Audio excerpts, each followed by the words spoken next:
If you want to know how to add music to a Facebook post, it's very simple to do.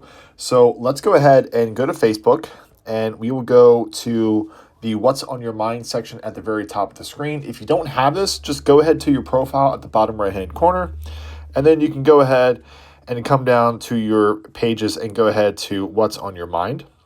So from here, what you want to do is add your video or a picture or whatever you like. So I'm just going to pick a picture from my gallery.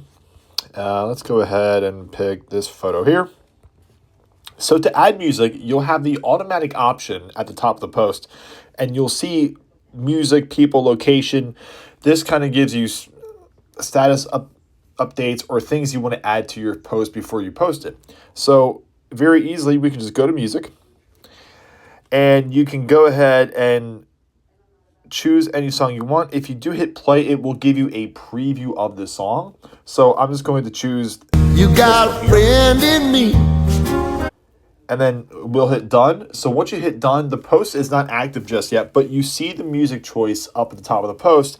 And from this point forward, you can just go ahead and type something in if you want, but go ahead and make that post. So from that point forward, anytime someone views your post or comes upon your post, the music will automatically play, and that music has been added to your Facebook post.